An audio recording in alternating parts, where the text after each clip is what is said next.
In the deep silence of space, where stars blinked like distant candles, an ancient war raged. Entire civilizations crumbled, planets turned to ash, and countless lives were extinguished in the name of conquest. This was not humanity's war, not yet. But the cosmos had a way of drawing in spectators, and soon Earth would become its stage. It began with a signal, a faint, trembling transmission intercepted by an observatory in the Nevada desert. At first, scientists thought it was a mistake, a random burst of cosmic noise. But as they decoded the message, the words became clear: "Help us. We are fleeing. We are coming." Humanity watched the skies. And waited. The first ships appeared as streaks of light across the night sky. They descended slowly, cautiously, like wounded animals seeking shelter. People gathered in parks, on rooftops, and in open fields, their faces turned upward. The aliens' vessels were unlike anything seen before, vast, organic-looking structures that seemed to breathe, pulsing with an eerie blue light. World leaders scrambled to respond. Scientists and linguists worked around the clock to communicate with the newcomers. The aliens called themselves the Elthari, a once prosperous race now driven to the brink of extinction by an aggressor known only as the Krathax. They were not alone, their fleet carried refugees from other species as well, the amphibious Zelvarans, the crystalline Voth, and others whose forms defied human comprehension. At first, humanity's response was compassionate. Camps were established, resources shared, and treaties signed. The United Nations declared Earth a sanctuary planet. The Elthari expressed gratitude, but their haunted eyes, if eyes they were, told a story of unimaginable loss. Months passed, and the novelty of coexistence began to wear thin. Cultural misunderstandings abounded. The Zelvarans' aquatic need strained Earth's water supplies. The Voth, whose bodies emitted low-frequency vibrations, disrupted communications and infrastructure. Humans who had welcomed the refugees with open arms now whispered of overcrowding, resource shortages, and the potential threat the aliens might pose. Media outlets fueled the tension.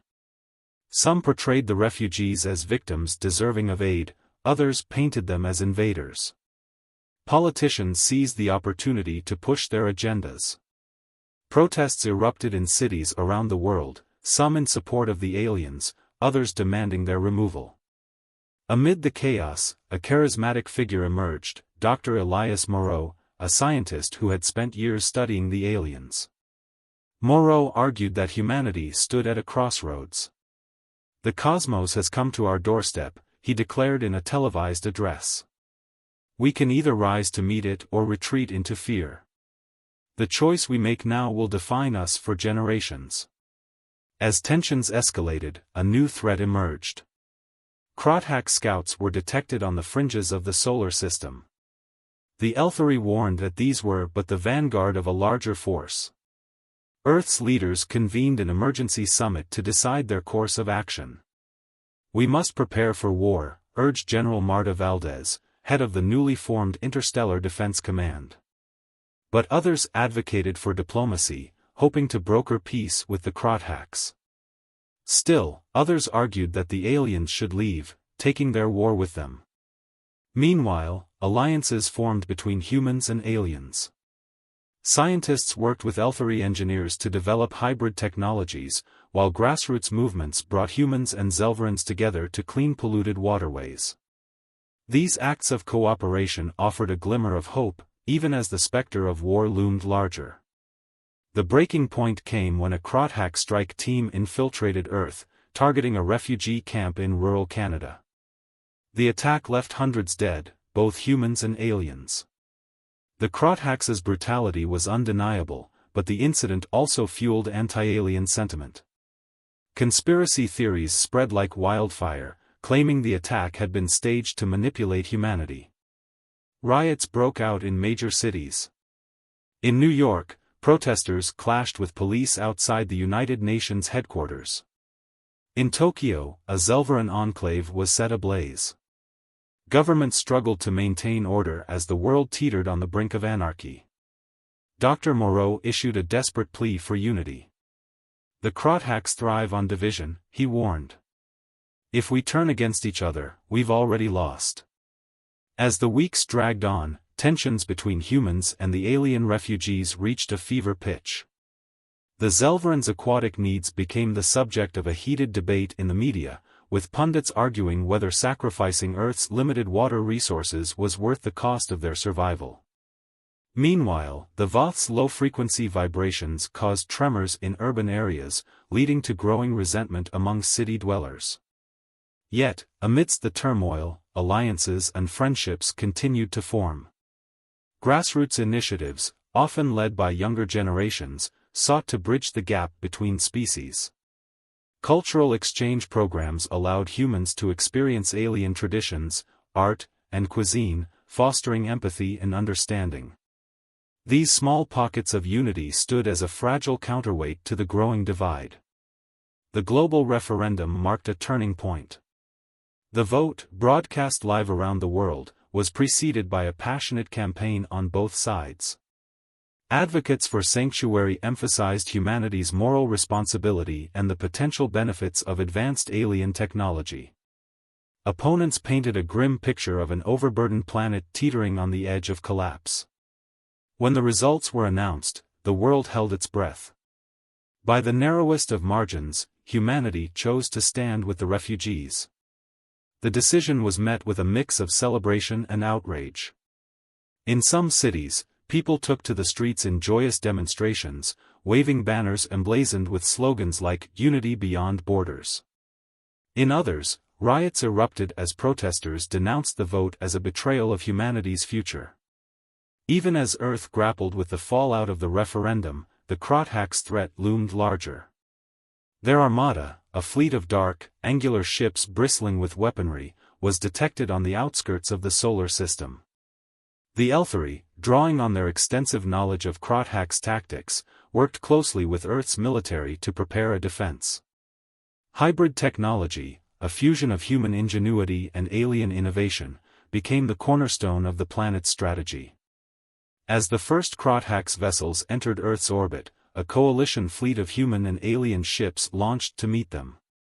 The battles that followed were brutal, fought in the cold vacuum of space and the skies above Earth's cities. The Krathax were relentless, their superior numbers and advanced weaponry pushing the coalition to its limits. In a desperate bid to turn the tide, Dr. Moreau and Krathax, an Elthari leader, devised a plan to infiltrate the Krathax flagship. The mission was fraught with danger, requiring a small team to breach the heavily fortified vessel and disable its command systems.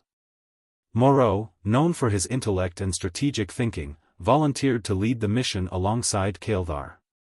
The team, composed of humans and aliens, embodied the unity that Moreau had long championed. The infiltration was a harrowing ordeal. The Krathax flagship, a colossal structure bristling with weapons, was a labyrinth of dark corridors and advanced technology. The team faced relentless opposition, fighting their way through waves of Krathax soldiers. As they reached the command center, Moreau and Krathax activated a device designed to disrupt the ship's systems. The plan succeeded, crippling the Krathax flagship and throwing their fleet into disarray. But the victory came at a cost. Moreau, gravely injured during the mission, made the ultimate sacrifice to ensure its success. His final moments, broadcast to the coalition forces, became a rallying cry for unity and resilience. The destruction of the flagship marked a turning point in the war. Disorganized and demoralized, the Krathax fleet retreated, leaving Earth and its allies to mourn their losses and begin the arduous process of rebuilding. The scars of the war were visible across the planet, from cities reduced to rubble to ecosystems disrupted by the conflict. Yet, amidst the devastation, a new era began. The coalition of humans and aliens, forged in the crucible of war, grew stronger as they worked together to heal their world.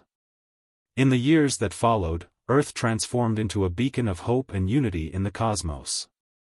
The Elthari and other refugee species integrated into human society, sharing their knowledge and culture. Hybrid technology, born from the collaboration of human and alien minds, revolutionized industries, and improved the quality of life for all. The tale of the alien exodus, once a story of fear and conflict, became a legend of resilience and cooperation, passed down through generations as a reminder of what could be achieved when differences were set aside in the name of survival.